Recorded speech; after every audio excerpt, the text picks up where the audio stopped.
Sogcast. I'm Patrick. I'm Matt. I'm Garrett. And I'm Owen. The Mariners are currently 83 and 68. And just like I said last week, despite their woes, still in the third wildcard spot. Let's go. Holding it down.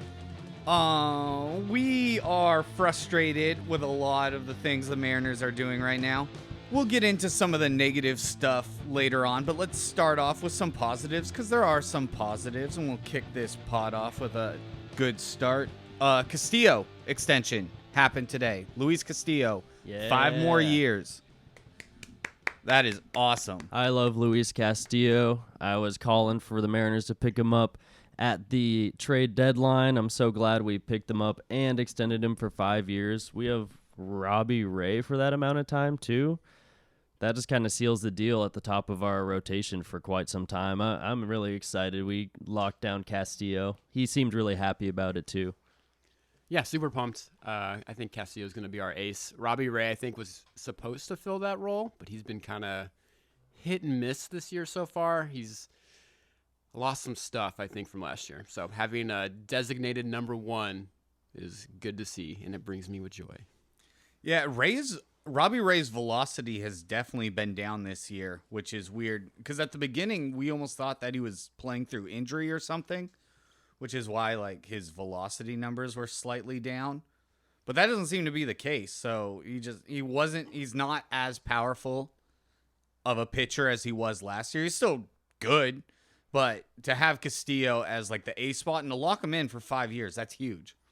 I saw some conspiracy talk about Ray that he might be tipping his pitches. I don't know if that's possible or probable. I saw something about that earlier in the year, that it was possible that he might have been tipping pitches. But I don't know.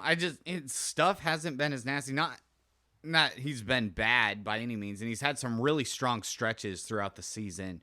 But it's definitely not Cy Young worthy, which is what we thought we were getting when we signed him. Yeah, I mean, Robbie Ray last year was consistent. He had a great year all year. He struck out batters like no other. He didn't end up being in a lot of tough spots. He just was a dominant pitcher all year.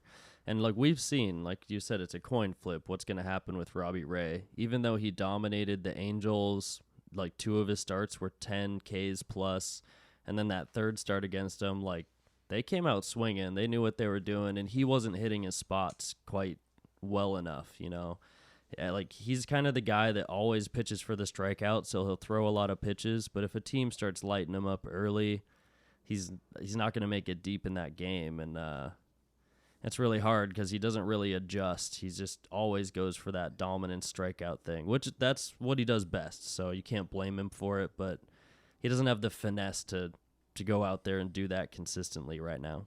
He had that stretch earlier on in the year, too, where he was constantly giving up 2 runs per start, and it was just kind of a bummer to see.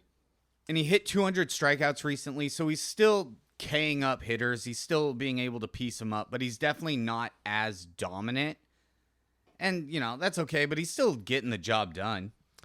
Yeah, man. He, like I said, that dominant style pitching is great in certain situations. Even if he'll give up a hit and walk a guy, so there's 2 on, nobody out, he still has the K potential. He might strike out 2 guys in a row, and that threat is over, real quick. He puts out his own fires pretty well. But I would say Castillo has come onto the scene and really put into perspective how Robbie Ray has been more shaky, because Castillo's been really locked down. He got blown up one game, but also it was on the heels of our defense. Our defense was not great that day, and we ended up giving up a lot of unearned runs when Castillo started. And that's really been an unfortunate thing for the Mariners recently, is coming into the last 2 weeks or whatever, the Mariners were the best defensive team in baseball. They were sure-handed, had the least amount of errors. Their fielding percentage was through the roof. And lately, that has not been the case. We've been seeing a lot of more mistakes in the field, tons of errors, and, any type of error. Missed throws, poorly played balls in the outfield, just all types of mistakes that the Mariners haven't been making. And now it's kind of, there's a reason why we call this a Sogcast, And right now it's gotten pretty soggy. It has gotten soggy. It's gotten very soggy. We've got Julio hurt again. He's on the 10-day IL. Very unfortunate.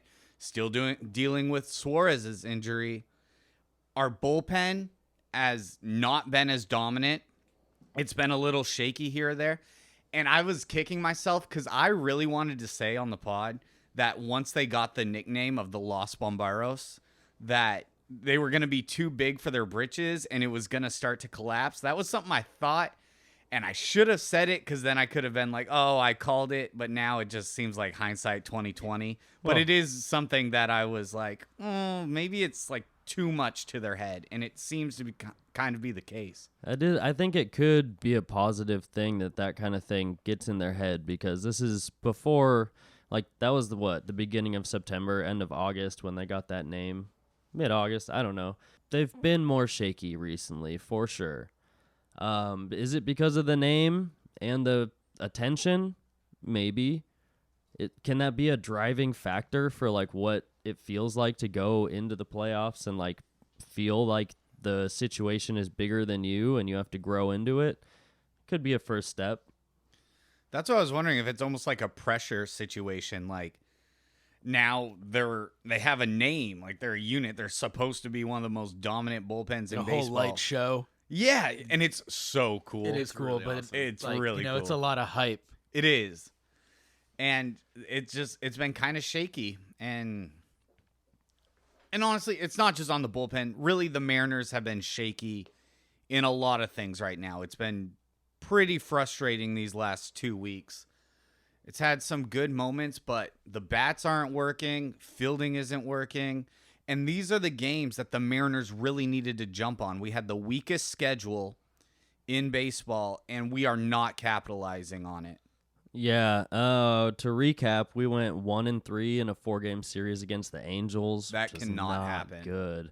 And then we went 1-2 against the A's, Oakland A's, in a 3-game series, which was rough as well. Like, these are winnable games against Caprillion, man. Caprillion dominating the Mariners is unbelievable. Like, that was a shot to my heart. And then now we're playing KC, and we got destroyed in the first game. It feels like we got dominated. It feels like. And now this game today, we had to battle to barely win it. And Cal Raleigh went off and hit a home run, hit an opposite field double, the tying run, and the go-ahead run today. And Pinch that is, hit home run too. yeah, Didn't even pinch start hit. the game. Casale was catching, and I don't know about Casale recently. He's a guy. He's better than Torrens. He's just a guy. Yeah, I guess so. That's what we I say, guess but that's like what he's that's what we're defense dealing with first now. catcher, and that's what he's a positive for our team. You know, that's why he's a good for us. We need that defense first catcher. Speaking of Torrens, that motherfucker back. He's back. He is back. He's back, and he hit a home run. He hit a homer. Isn't that the craziest shit, dude? Oh my god, He good just for him, keeps dude. coming back. Good for him. I can't say anything bad about him being released, picked up by the Mariners again, and coming back to the Major League Ball Club and hitting a bomb. That's awesome. Like I said in one of our prior episodes, like, hey, at least we picked him back up and he's familiar with our team and our pitching staff, and like he can still hit lefties, and he did. Yeah, I mean, I guess. I mean, AAA, he's playing like second base. Yes, he I was saw playing that. a lot of second in Tacoma, which is weird. Interesting.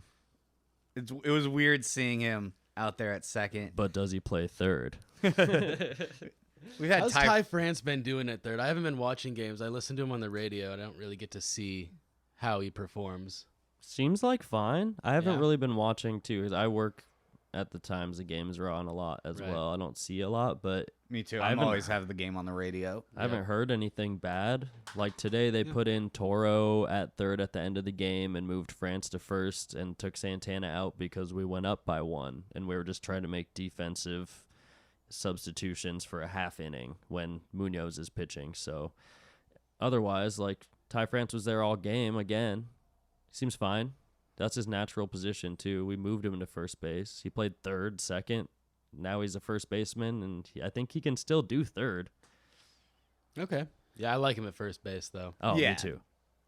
And honestly, in this episode, let's really dive into the Mariners' woes and the problems that they're having, because there's a lot that we can break down on. Oh, yeah. So first, we'll just get the happiness out of the way. Cal is so dominant. He's awesome. We've been singing his praises all year, and he just keeps proving time and time again that he's the future catcher for the Seattle Mariners. Like, he's going to have a long career with the Mariners, and it's been awesome. His hitting is through the roof, and he's a young guy. He's 26. And the steps he's made this year with better working the count, power, all that stuff, he's awesome. All the praise in the world to Cal. And then the Castillo extension, which is also, $108 million for 5 years, which honestly, I thought was a hell of a deal for the Mariners.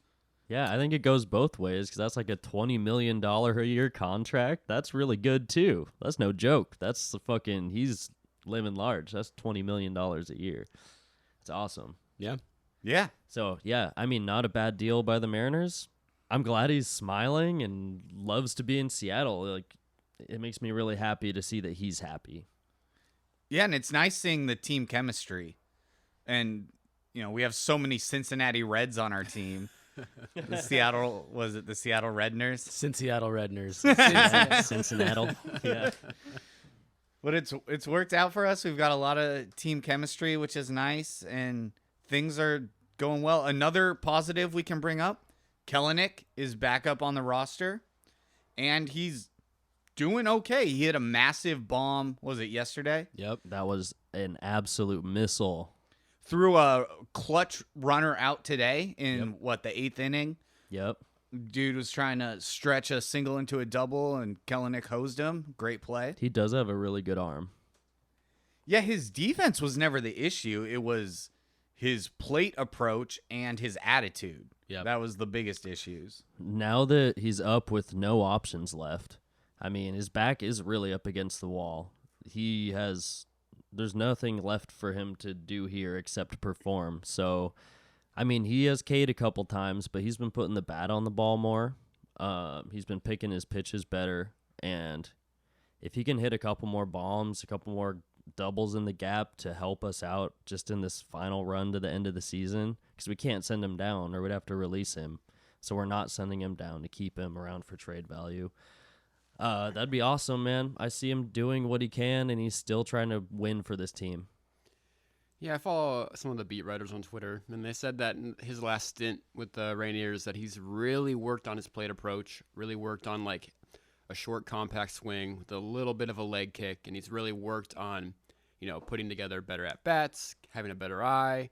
He does seem to still chase junk, especially when it's like 3-2, 0-2, 1-2.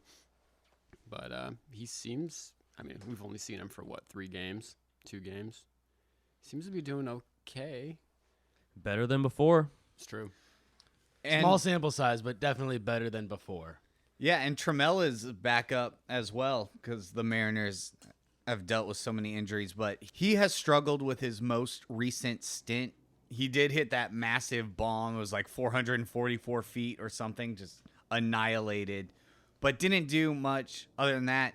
Got sent down, and then Julio gets injured right away. He immediately comes back up. But I think he's not going to get as much playing time with Haniger healthy, Kelenic in center, and then we had Adam Frazier starting in left field today. That's never a good sign. No, but honestly, it's better than Winker's defense. 100%.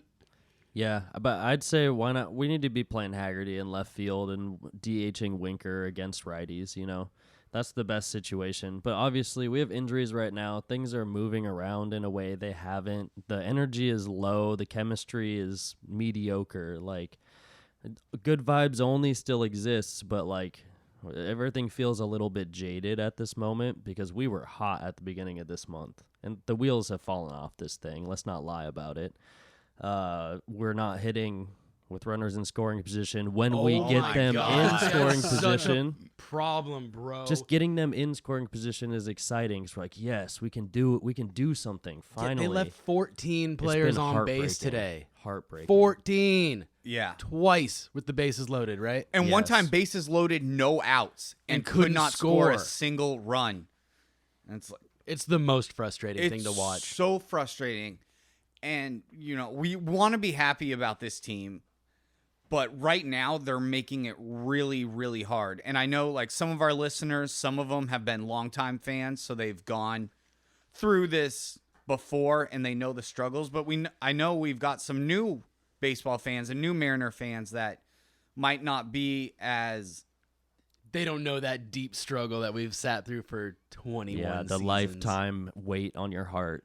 Yeah, and it's been rough, and there's a lot going wrong right now. We don't want to be too pessimistic, but if this team wants to be a playoff caliber team, they need to start figuring this shit out, and they need to figure it out quick because this season is almost over.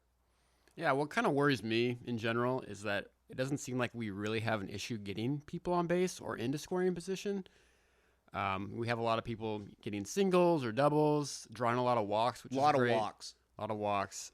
But it doesn't seem like we have that guy that can clutch up in a moment. And we have occasions where people hit 2-run bombs or triples or whatever. But, 14 left on. And this has plagued us the whole season, I think. It has. Yeah. We've talked about it plenty of times. Yeah. Other than Julio, I can't think of who I'd really want. Maybe France when the bases are juiced like that. Suarez. Santana.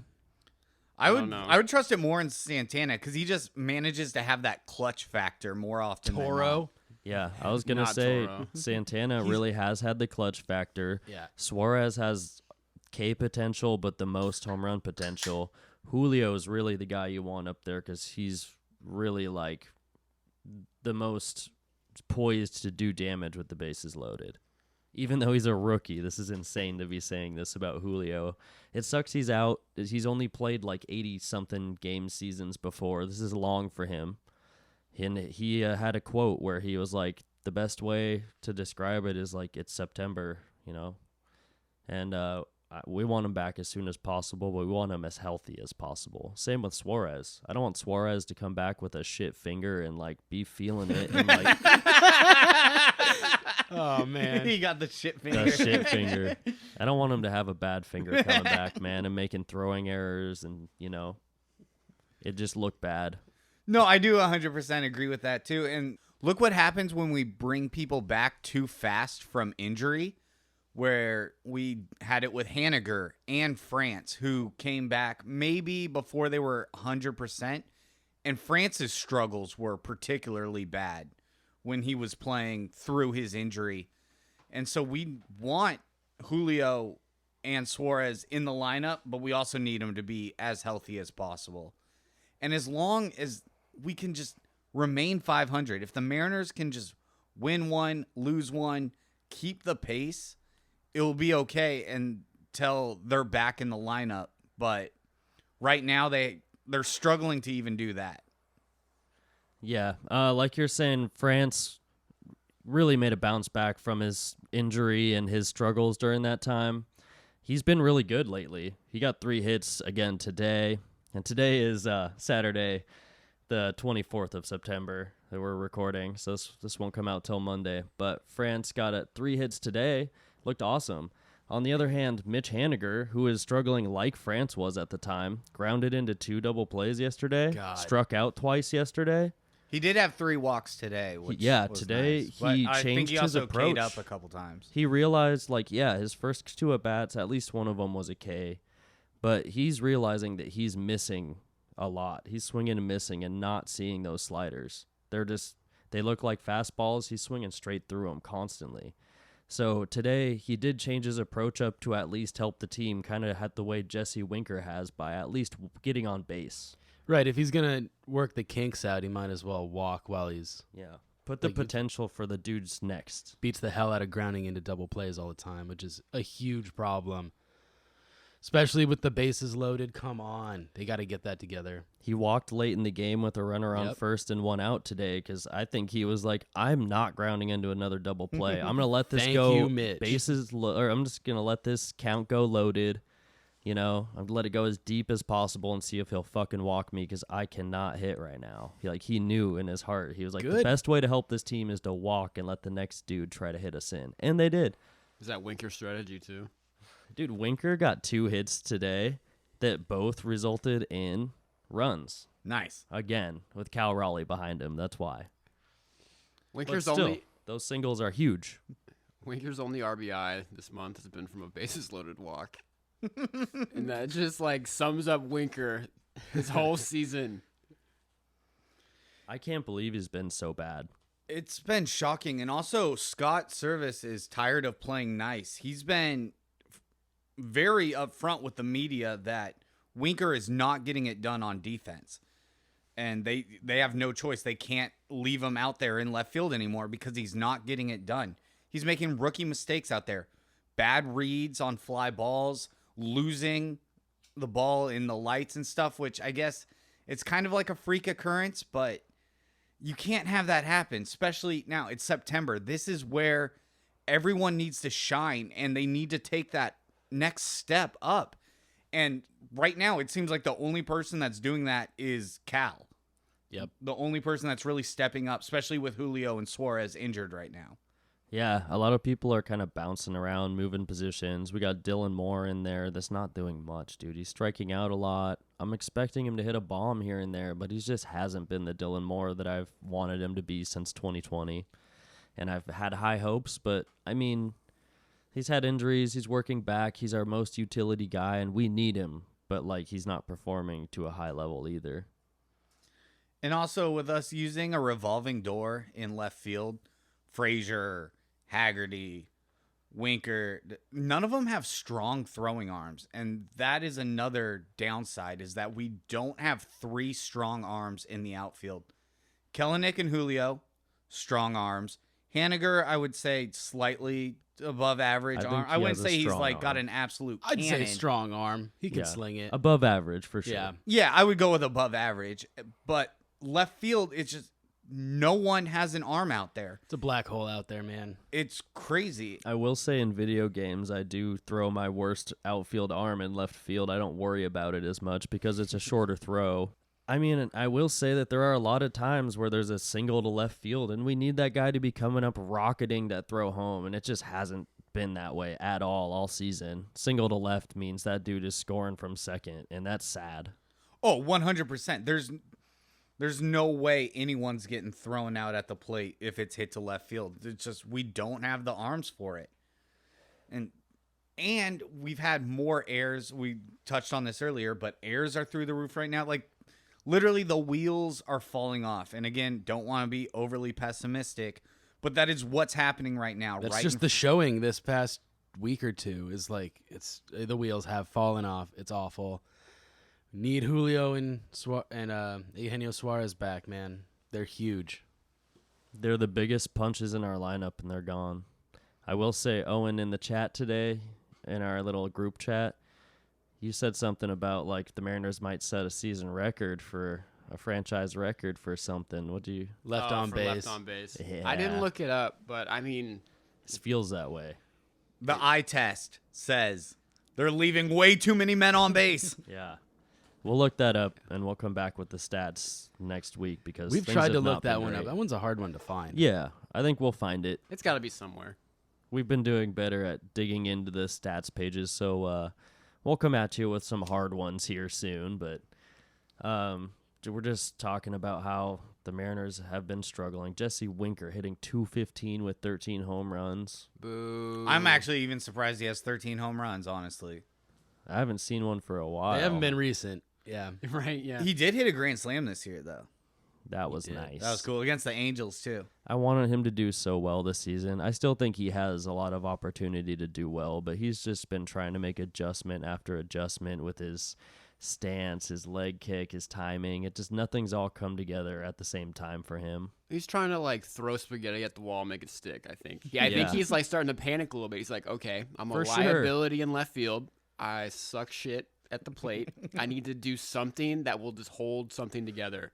A need guy to- with his personality feeling that way, ooh, that hurts in both ways for him. Like, Yeah, and he gave, like, an interview, I think, like 2 or 3 days ago. He's like, yeah, obviously I haven't had the greatest of seasons, and it sucks, but I'm just going to try and keep trying and keep trying. I'm like, so, like, I commend, like, that attitude, but, like, I mean, this is a team trying to make a postseason push. Like, at what point does Scott be like, okay, you're just going to ride the bench while we give somebody else with some sort of potential a chance. I like Haggerty in left, honestly. If we can DH Winker and have Haggerty in left, that makes it pretty strong. I have a question. What's going on with Mitch Haniger? So he had lower back injury, right? He was on. Did he go on the IL or did he kind of just have a bench stint? He was out a bit. He's spent some time on the IL. He's And- still just so prone to injury. He is. I mean, people have the injury bug, and he's got it. And, like, even when he came back from, like, injury and stuff, he started producing right away, and it was awesome to have him back in the lineup. And just right now, it's another very weak spot. At least he has the veteran mentality to, like you were just saying, like, take walks and stuff. And Yeah. he knows what to do to help the team.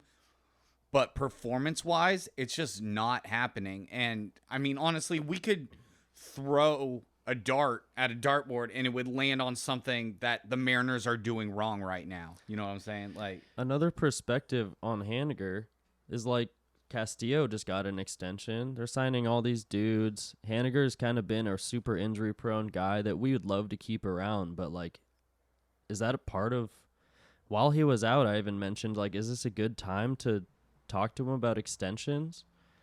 Like, are we going to try to extend Haniger? Is he feeling like this is the end of his road here and he has to perform, like maybe putting too much pressure on himself, or being like, yeah, fuck this team. They're not trying to extend me.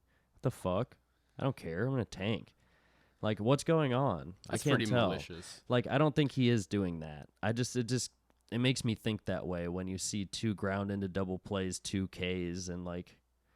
But I think Mitch Haniger's here for the long haul. He wants to be extended here. It's just hard to say if that's part of what's going on in his struggles right now. and it sucks because obviously we want to have Haniger and we want to have healthy, productive Haniger Yes. on our team. But I don't fault the Mariners for being cautious about signing him. So you give him an extension and he goes down with another freak injury and misses 100 games. And let's be real, Haniger, despite being the veteran, he doesn't have that leadership ability. He's kind of quiet. He's been compared to like being robotic and stuff. And that's no fault of his. That's just his personality. But I don't think he's bringing that veteran, like, rawness that the team kind of needs. Yeah, Haniger kind of gives me Paxton vibes, where they're like, above average quality, but they just are hurt all the time. And so, like, you always hold out hope. Like, okay, when he's healthy, he's going to be on it. And so, like, I feel like Haniger has a lot of peaks and a lot of valleys. And it seems like he's been in a valley for most of the season almost. But then, he's going to come back healthy maybe next spring and just crush it. And so we just kind of ride that peak, and then he's in the valley again, and then he's going to do the peak again. It's just like this roller coaster of bullshit. And I'm just... Yeah. A hard product to invest in, maybe? Yeah. Yeah, 100%. Yep. I get it. I mean, yeah, because last year he finished the game. I think he played almost the whole season and had like 40 home runs. 40 homers, Yeah, 100 he did. RBIs. He killed it, dude. Him and Seager both last year hit, like, I think Seager hit 35 home runs and Yep. Mitch hit 40. Yep. That's nuts when he's healthy. But just like Paxton, they're barely ever healthy, and it's frustrating. We love Haniger. And, yeah, I wouldn't mind for him to get a little bit of an extension, but I understand if the Mariners don't go that route. It makes sense. For sure. Speaking of extensions as well, this is kind of old news, but JP got an extension earlier this year for another 5 years, so he's going to be around. I think we saw him try and step into that leadership role as well while Haniger was out, and it looked like it may have taken kind of a toll on him. Like, he didn't need all that pressure. He started playing a little bit worse at short. His defense hasn't been Gold Glove this year, like we know it can be. Yeah, and his bat hasn't been as strong this season. He's not like a black hole. He's not like a Winker, but it's still, it has been a down year for JP on the entire season. Not necessarily a bad year, but a down year nonetheless. Like I'm saying, yeah, it's not Gold Glove quality out there anymore. It's, day to day. Bronze glove, Yeah. Yeah. silver. Dude, he's still, he still has that full potential in the field. It's just, he's had struggles, bad throws, bad plays here and there. He gets the ball more than anyone else on the field. When you look at balls attempts, like plays attempted or whatever the stat is, we looked at it one time, and JP gets the ball a lot. And like when you look at the percentage of errors to balls attempted or whatever plays attempted, it's still reasonable. It's not Gold Glove level, no. But he's still awesome out there. We love what he does. I will say, like I said before, he's worked on hitting the ball the other way better because they shift him. He's worked on this last couple games. I've noticed he gets to count in his favor a lot more. He works to hitters' counts. He's had 3-1 a couple times today. Yesterday, the same thing. Even like when he goes 0-2, he's a dude that can battle back to a full count. He's valuable at the plate because he's kind of pesky. Yeah. And he can poke the ball the other way. He's not afraid to do that. That's what I like about JP is like he's always decent enough in some regard that he's a really valuable part of the team. And if he can be a team leader as well, like a culture leader of the clubhouse, I love JP Crawford. You know, like he's a really good face of the clubhouse, in my opinion, to keep the like rally energy around. I don't know. I think Julio is going to be the leader next year, just based on his play. Like, it's really hard not to rally around someone who is just that good. Like that's just. I mean, Julio. Like let's face it. He's going to be the face of the franchise for the next 10, 15 years, right? He might be the face of baseball for the next little while, man. You think he's going to be on the cover of the show next year? Let's hope not. That's a curse. That's that Madden curse. The Madden curse. Yeah, Tatis is out with Ped. He got it. Uh-oh. Who was it this year? Was it Ohtani? No, Ohtani was a couple years ago. Or no, Ohtani is on the cover this year. Yeah, So- he's killing it. Yeah, he's fine. Oh, my God. No He problem. beat the Again, curse. again, he thinks he's having a better season than he had last year, is what he said in an interview. I think it's like almost 35 and he home runs, is, dude. He's so good. 200 Ks. He's like he's a top 5 like pitcher and a top 5 batter in the league. Are you fucking serious? And he set the record for. It blows my mind every time. Ohtani to the Mariners. Let's make it happen. Come on, I could get on board with that. dude. Of course. Of course. Yeah. who wouldn't? Yeah. Speaking of extensions, though, also I think the Mariners should sign Carlos Santana for at least another year. Oh, absolutely. He's still got the clutch factor, and next year with the banning of the shift, he could see his average rise a ton with the Yes. shift banning. I want that. It's going to be a huge deal. They should absolutely extend him for, a year. At least another year Yeah. just to see how it goes. And, if he still, even if his average isn't great, but if he still has the clutch factor and stuff next year, I think it's a great signing. I would love to see Santana extended for at least another season. I have a strong feeling that Frazier won't be back. It seems to be a common thread, I guess. I would like Frazier to be back, to be honest. yeah, I I would like go Frazier, another man. 1 year on Frazier, Haniger, and Santana. All those guys, I wouldn't mind having around for one more year. I've seen people express the same sentiment as you, though, Patrick, that Frazier is probably not coming back next year. Yeah, it's a 1 year deal. He's a free agent, and he'll probably test the waters and stuff. I don't know. I'm kind of 50. I mean, I definitely wouldn't mind to have him back, but if he's not, it's not completely unexpected. And we'll see. I mean, if the Mariners can add stuff in free agency and stuff, but that's getting ahead of ourselves. Yeah, absolutely. Yeah, I'd give Frazier a 1 year. He's not hitting as bad as Winker. It's not great, but it's not that bad. Yeah, he's And- just a contact hitter. And I'll Yeah. say his defense has improved throughout the year. Yeah, he's not a liability on the field. Like, I'm generally scared when people hit the left field and Winker's in there. When it's, it's the routine ball to Frazier. The only thing I get nervous about is when there's a runner on first who's got some wheels. I'm like, oh God, is that guy going to turn it, But yeah, I'd give him a 1 year deal. See if he turns it around like he did in, was it Cincy? He was a Pittsburgh. Padre, Winker? wasn't Or Frazier. Frazier. Oh, yeah, he was a Padre. He came up with the Pirates and went to the Pirates. Pirates. That's what I was thinking of. So, Pirates. he's 30-something. He's Yeah. not a young guy. He's a dude who's been around just on a crappy team. And now he went to a competitor last year and got traded up here to another competitor this year. And he's finally getting his, opportunity to show that he can be a part of something, which is good for him. Yeah. I hope that if he goes to another team, he goes to another contender because I really like the guy. Also, he's showing his versatility. He's not necessarily a utility guy like Haggerty or Moore, but he can play other positions. We've had him in right field. We've had him in left field. You know, he can bounce around. I'm actually surprised that he's not played any third at all this year. That seems like a weird position for him to me. I mean, that's true. With him being able to move around, it wouldn't have surprised me if there was a random start that they put him at third. Yeah, but, they had him at short a couple times, which was okay, but like bad especially still. when JP was dealing with his back spasms. Oh yeah, no, I seemed- didn't like that. He seems uncomfortable on that side of the Yeah, don't infield. put Frazier at short. Too much range over there, you know. Dude, Yeah. the Reds used to play Suarez at short. Like, they tried it out a couple years ago, and it was not good. Like, he's way better a third baseman than a shortstop. Well, they've actually said Suarez has actually played a ton of short this year because of the shift.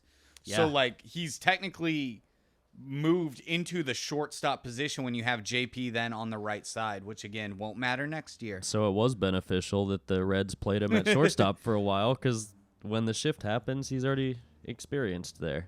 That's nice. Yeah, He knows how to turn too and shit. he does. Yeah. He's got some nice footwork over there. And a cannon. Yeah. Great Man. strong arm. Oh my god. Sometimes I'm like, I'll see him throw from third to first, and just like, oh my god. Yeah, it looks awesome. Also, before this injury, Suarez really didn't miss any games. He never had a day of rest or whatever. He was out there every single day. Like, the dude is a workhorse. He's a grinder. I really love that about him. He wants to be in there every day. If he's healthy, he wants to be in there every day. He knows he's a threat. He has confidence at the plate. He's a swinger. He wants to get his pitch and send it. Yo, Suarez is the man. How long do we have him for? Oh, I'm not sure on that. But at least another year or so, right? 'Cause Yeah, I haven't heard was that anything another about him 1-year being signing? Let me look that up real quick. It's not a 1 year. I think we have him for multiple. I'm Good. going to look it up. Yeah, later. because I haven't heard anything about him being a free agent or anything at the end of this year. Oh, Like, that I know- reminds me. When you were talking about free agency and getting ahead of ourselves, Uh, I'm going to get ahead of myself a little bit here. Let's But, do it. I was checking out a little bit of the free agent market at second base. We got Trey Turner and Xander Bogaerts. I mean, probably not going to sign either of those guys, but those are the really only the two upgrades I could see us making at second. I like And- Bogarts a lot. Yeah, On the Reds, he's awesome. Or, sorry, not the Red Sox. right. He's awesome. He's really, really good. No, for sure. But I mean, I think those are the two biggest targets, and I just don't see the Mariners signing either of those guys. I don't know. I mean, normally I would agree, but now with the Julio massive extension and the Castillo and Ray, the Mariners are finally proving that they're willing to spend money, which has been a huge issue in the past. And that was a lot of things, especially people that kind of follow the Mariners but don't pay too close of attention. They're like, oh, yeah, the Mariners get a good player, and then they just let him go and stuff, which is semi-valid. But this new Mariners regime is really, really showing that they're willing to shell out ducats. So those guys could be possible Mariners next year, or at least in contention. I think Dipoto would go for it. Yeah, Or at this least is try. Yeah, this is definitely the time where they've shown that they could spend the money and go up towards the salary cap, which is really cool. So back to Suarez's contract, we have him through 2024, and then 2025 is a club option. So if we want him in his 33-year-old season down the line, we have him for a while, boys. He's a free agent in 2026. Yeah, right on. I'm stoked to see And he Suarez was for the the next few years. salary dump we got, Like, we have Winker and Suarez for quite a few years here, and we just have to hope that Winker figures his shit out because he is a good baseball player. I do still like that guy a lot, and I watched we did it with the Reds last year, and he was banging. They were doing it. And, when he has the right energy and he can actually get the bat head to the damn ball, he's awesome.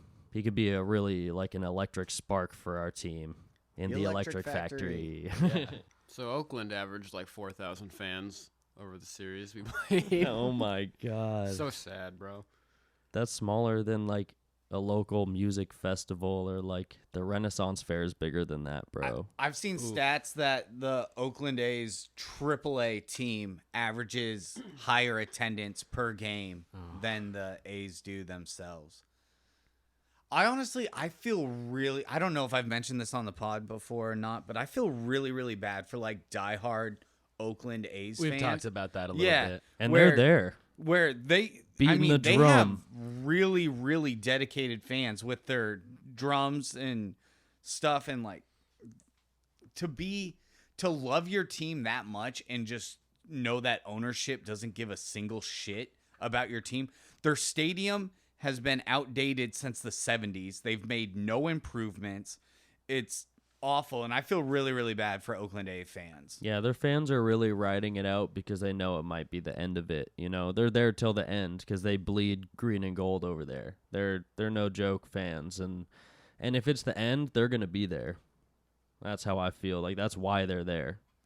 And it's also nice in comparison with the A's, like the Mariners, despite being so bad for so long, the team, like, they still cared. You still felt like, they cared about the fans, and our stadium isn't in disarray and falling apart, and sewage Yeah. isn't backing up, and there's not rodents Wild running around. animals. Yeah, which is all stuff that happens at the Oakland Coliseum. Because it's basically an abandoned stadium. Yeah, so it is nice though that the Mariners at least like cared. Also, I saw this is the first time Mariners have had back-to-back winning seasons since 2002 and 2003, That's awesome. which is nice. Pain. That's a positive point here in our negative time. Oh, also, I had a big. This is something we should celebrate, and it was kind of news. We never really discussed it on the pod, but rookie George Kirby now has the major league record for most strikes to start a game, which is crazy. He started. We mentioned that a couple weeks ago, I think. I don't know I if don't we know if really we talked like- about it. Did we? Yeah, I don't know if we discussed it, but like, that's huge. Like a rookie, and it was 24 straight strikes. That was amazing to start a game. watch. That's awesome. And, a lot of upswing. And again, we're happy for this team. This team is winning. They still have enough of a cushion against Baltimore to make the playoffs. But it's just the wrong time for shit to go hazy. And it's going hazy. It's getting soggy. It's been rough. But there's positives. We don't need to throw in the towel. Yeah, Baltimore's been hot too. They're playing Houston in a 3-game series. They shut them out the first game, and then they won the second game, and then today the game went deep. I don't know who won. I think the Astros won. Astros Oh, won the Astros late. did end up coming back Yeah, and I winning. think it was 11-10. But in they're on a extras. roll. The Orioles are rolling. Are the Astros throwing these games to put extra Mariner pressure? I don't know. I was honestly going full-fledged conspiracy theorist. I felt that the Astros were purposely throwing the games to the Orioles to be petty against the Mariners. And as crazy as that is, that's not the first time that's happened. It's hard not to think that way. I can't remember what year it was. It was early mid-2000s, but the Yankees definitely did that to the Red Sox. The Yankees had already won the division, and the Red Sox were going for a wild card spot, I think against the Rays. And the Yankees had a series against the Rays, and the Yankees full on put in minor league pitchers, all backups and shit. They were not trying to win those games to purposely screw the Red Sox out of a playoff spot. So it's not unheard of teams to do that. And I kind of felt I wouldn't put it past the Astros to pull that kind of shit. They're not fully tanking though. No. Because today they won in They extra put up innings. like Like they, 9-7. Like yeah, they're still like, we're not gonna lose this game to the We're not Orioles going right to get now. swept. Yeah. both teams banged in that game. That was a high scoring one. This one. Yeah, and they battled back. I was paying attention to the game as it was like Orioles would score like 4, and then the Astros scored 4, and they were battling back and forth. But yeah, I wouldn't put it past the Astros to pull some shit like that. And to be fair, it's not the most ridiculous thing, and it's kind of a good strategy, I guess. I mean, the Astros have already clinched. They're not worried about anything. Yeah. So if they put more pressure on teams in their division, like that's kind of just smart baseball. It's a little bit bullshit, but it's not complete. Is it conspiracy or is it just strategy? You know what I mean? Like It's a little you say you 50-50. went full conspiracy, but that just seems like strategy to me. Yeah, but still, You can lose games on purpose because you don't want to face another team later. Like, you'd rather not have a pesky team around that you feel like petty about because they're in your division. I mean, agree, though. It's 50-50. They are conspiring It is to make it yeah. harder for the Mariners to make the playoffs. Sure. I don't know. However, it is only half bullshit. I feel like Houston would want to play us. They banged the shit out of us this season. Dude, the Mariners cannot Yeah. play the they Astros. slaughtered They us every suck. series we played. Luckily, we won't have to worry about that until we make it deep. Yeah. I think the Astros are going to be in the World Series this year. It's hard to not think that. You know what I mean? We'll see what the Yankees can do. We'll see what the Guardians can do. But right now, the Blue Jays and the Rays are playing a 4-game series and kind of beating up on each other like we've been talking about. Like we said they would. Yeah, so they're kind of a couple games above us here. We're holding down the 3rd spot, and the Jays and the Rays are tied, I think, for that first wild card spot. And we're still in the race for that, but the Blue Jays, the Orioles are coming up behind us and kind of giving us a scare here. So it's hard not to think that the Astros might be doing something weird. Yeah, it seemed like when the rails kind of came off for us, the Orioles also fell off the wagon a little bit and lost like 4 or 5 of their like 8. And I was like, okay, this is okay. Everything is fine. And then we continued to spiral, and the Orioles caught back up on us. So now it's like a lot closer than it was, and it's a little scary. Now we're on opposite sides of the coin, and yeah. As scary. of right now, we are 4 games ahead of the Orioles, though, and that's some pretty good cushion. I think that's okay. We I are think gonna the win Mariners need to win 8 games before the end of the season to clinch a spot. I think that was the magic number after Saturday here. Yeah. So, I'm not saying they're gonna win 8 of those games, but that's like if the Orioles win every game. You know, They have to which win out. That's not happening. Right. That's best possible scenario for them. We have to win 8 games. Right. So every So game it's they still lose, looking good. our number goes down. It is looking good. We have the series coming up. We're coming back home and playing Texas, Oakland, and Detroit. Texas for 3, Oakland for 3, Detroit for 4, I believe. And that's the last homestand to end this entire season. We have to win those games against the Rangers. We've been pretty good against the Rangers, especially their bullpen. We can beat that team. The Mariners know they can beat that team. We're going to play against the A's again and hopefully dominate Tony Kemp, because I hate seeing that guy keep dominating the Mariners at fucking, 39 years old? I don't know. He's pissing me off, dude, And a lot. Rengifo as well. Rengifo for On the the Angels. Angels? Oh, my God. There's new Mariner killers arriving and still around. Like, And they are just beating up it's on our pissing team. me off, dude. Tony Kemp needs to just take a day off. Let the Mariners win a game. Like, God. Also, every time I hear about Tony Kemp in Oakland, it's him covering so much ground in the outfield. Like, he makes so many wide range catches in I believe left field, and he's covering so much ground. He's out there in his walker and stuff, and a cane. No, and he's still, so athletic, bro. He's so athletic. I just even meant though for he's old older. age. I know. And he's I know. still just he's hunting down the Mariners. And yeah, Rengifo on the Angels. I mean, hit 4, 5 home runs against the Mariners in our series? And that wasn't the first time. He did it earlier this season too. He just kept doing it this last series. We're like, where'd this guy come from? And who the fuck? Why is he all of a sudden a Mariner destroyer? We thought Mike Trout was the guy. Now we got to watch out for Rengifo. Who is that guy? You know? Yeah. This came out of left field. Speaking of older dudes and guys hitting bombs, King Albert Pujols reached his platform of 700 home Give it up for runs. Albert Pujols. 700. Congratulations, Albert Pujols. As a Cardinal, too, I love it. It's only a damn shame he didn't do it in St. Louis. That's okay. It's okay. Not the but- biggest deal. And still, props to the Dodgers fans. they're they classy. gave him a curtain call, which he deserves, Oh, obviously. you But gotta. still, for the opposing And Dodgers were getting shelled. They had 5. The Cardinals had 5 runs, and I believe all 5 runs came from Albert Pujols' 2 bombs. That's wicked. Jeez. Because he hit a 2-run bomb for 699 in like the 2nd inning, and then in the 5th he hit a massive 3-run bomb for 700 career home runs. Congratulations, Albert. That's so cool. Let's go, Albert. For context, I don't know if this needs to be said, but he's the 4th player in MLB history to ever hit over 700 home runs. Woo. Or hit 700, I guess. So what, Hank Aaron, Babe Ruth. Babe Ruth is 3rd with 714. 14. Yeah. That's right. Man, That's insane. it's incredible. Dude. Absolutely Good job, Albert. incredible. It's You so deserve cool. it, big guy. Yeah.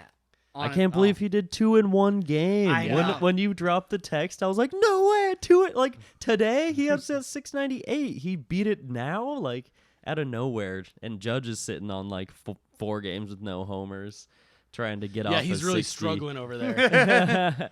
But Pujols really put up that day against the Dodgers, and that's just classic Albert back in his Cardinals uniform. I'm glad he did it at Dodger Stadium. That's a good place to do it. Because he was also on the Dodgers for a year or two as 1 well. year, yeah.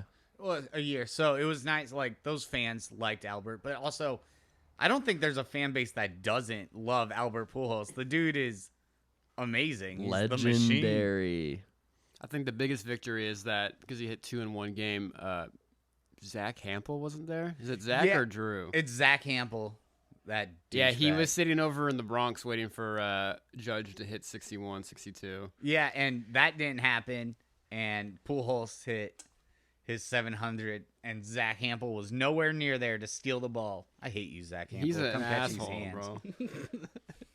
Yeah, for those You want to listening, catch stuff? Come catch these hands. Yeah. yeah, for those listening, Hampel is a guy that will just sit out on like important games, important milestones, and just try his absolute hardest to get the home run balls that commemorate that milestone. Yeah. And he will like fight people and like jump in front of children and steal balls.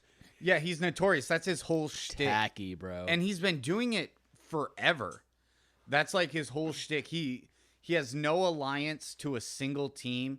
He literally just travels all over and tries to catch big home run balls for the clout and to sell them and stuff. And yeah, he tries to portray this character that he's like, oh, it's really nice, and I give all the balls that I catch to kids and stuff. But 1, he doesn't. And 2, he will purposely hop in front of kids to catch the ball himself, and then like give them a different one and Yeah. stuff. He's a a dude who tool. has the He's a idea tool. that's like, I have just as much right to be here, and if I'm taller and bigger, then I can catch the ball because this is a small child and I'm bigger and stronger. Like, Come it's on, like, man. bro, I get that you have the right to do that, but should you really be doing that left and right? Like, come on, bro. Did you hear Craig Counsell come out and just say like there should be an age limit on people who get to bring gloves to the park? He's like, anybody older than 14 should not have a glove. If you're 15 years old, you catch a ball, you hand it to the nearest kid. I will also say that I have gone to over 1,000 Mariner games in my life,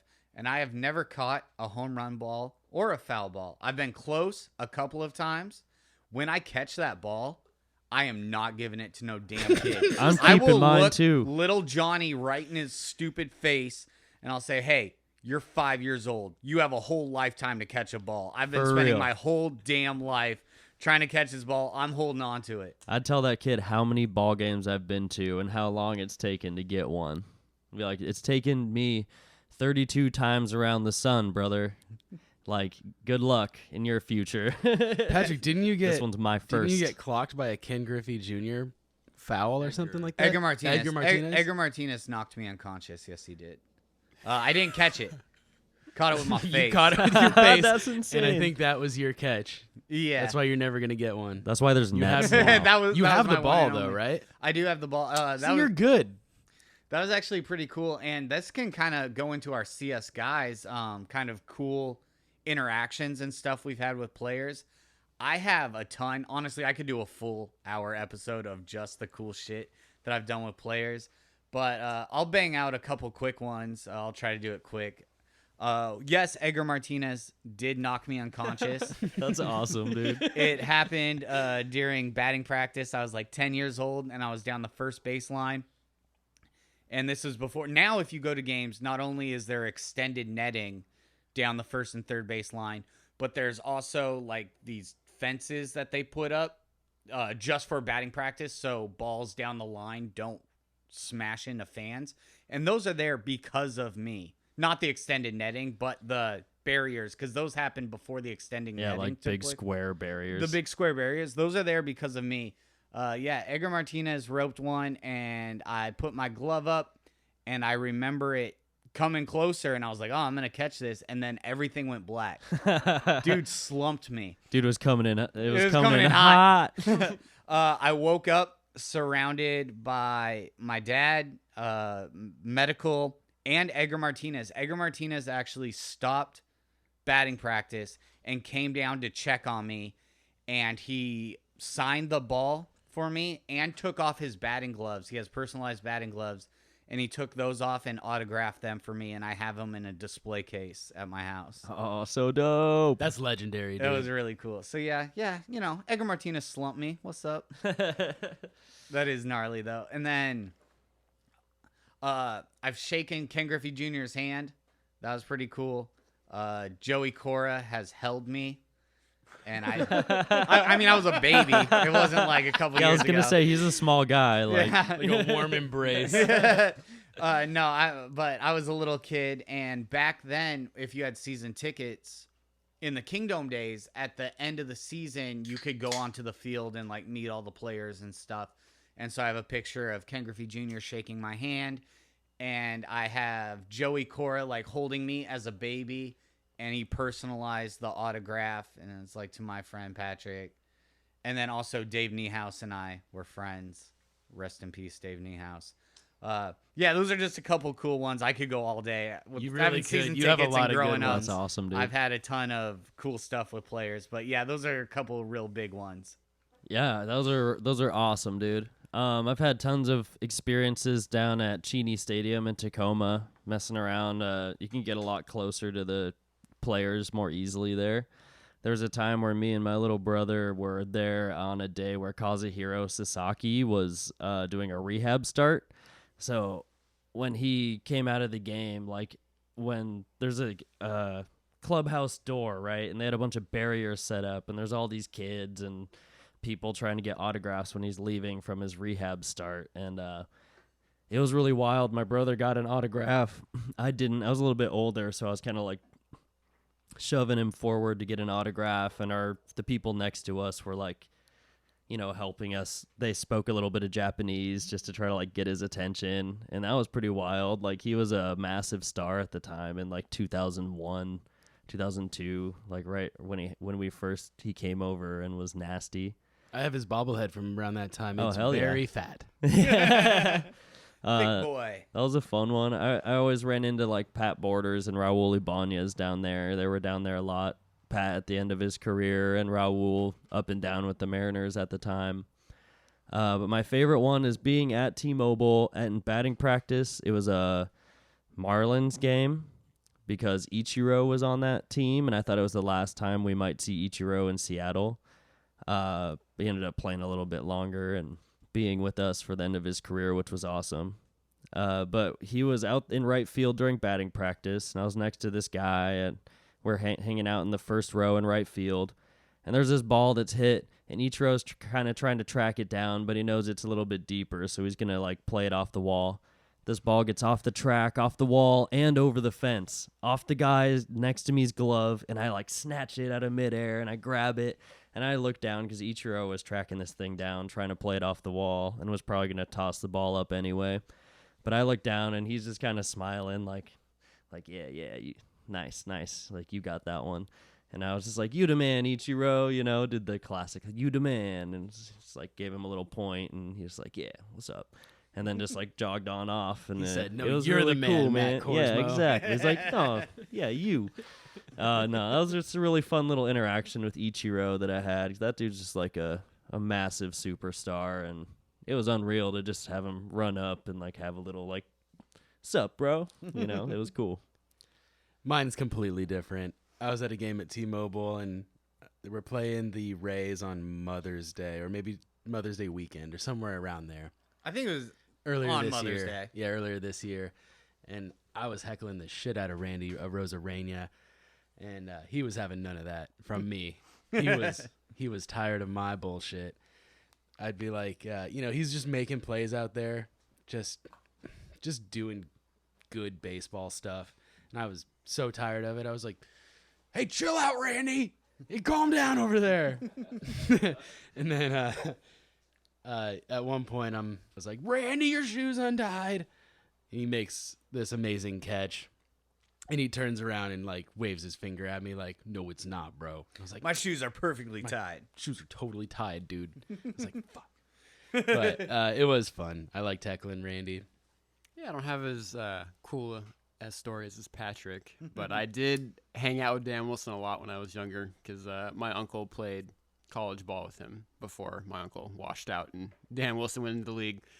But I think my favorite interaction is Patrick and I were at, was it opening day? It was opening day against we- the Astros this year. Yeah, and we had some sweet seats. We were right third base, like second or third or Second row. Yeah, it was prime seating, and we were surrounded by some drunk Mariners fans, but also a lot of Astros fans, and all the kids were up on the netting and like shouting to Bregman and whatever. And he came over and was signing some balls, and we were talking some shit to him, and like Bregman We were like bang, bang, bang, like trash cans Yeah. and shit. And Bregman like looked us like dead in the eye and blew us a kiss, and then walked back to third base. That was pretty funny. He also went 0 for 4 that game. So Let's Three go. Hell strikeouts. Yeah. That's even better. Got him. Cheeky little kiss blow. it was funny. Yeah, bang, bang, bang, bang. And he looked at us, blew us a kiss. That was pretty funny. He does like to interact with the fans, despite being kind of a, heel of the league at this point. I hate Bregman so much. Yeah, same. Such Same. an asshole. And you Well- know he was cheating. When he launches one, he'll let you know, though. Also, his He'll hate wife's you name right is back. Reagan. Reagan Bregman. That Well, when you sucks. say it, it sounds funny. But also, you listeners, you too could have a fun interaction with a Seattle Mariner or opposing player. Go to a game. Season's wrapping up. They're going to be back in town here in a couple days. Yeah, they're gonna wrap up this Kansas City series and then back. That's for their the- last road game. And then back for the home stretch. So if you're trying to see a game before the playoffs, now's the time to do it. Go Time- see your boy Robbie Ray. Go see our boy Luis Castillo. Go watch Logan Gilbert shut it down. see JP and Cal Rally and cheer on the boys. Also, remember, like, comment, share, tell your friends. Tell a friend. We're on YouTube and Spotify. And TikTok, we're going viral. Yeah. We here. Come Oh check yeah, us follow out. us on Instagram too, where all of our great clips live. I Yeah. guess. Come follow us and stay up to date with all the latest soggy news. So that- soggy. It is a little soggy, but we're still having a good time. All right, that'll about wrap it up for us. So, go Go Mariners!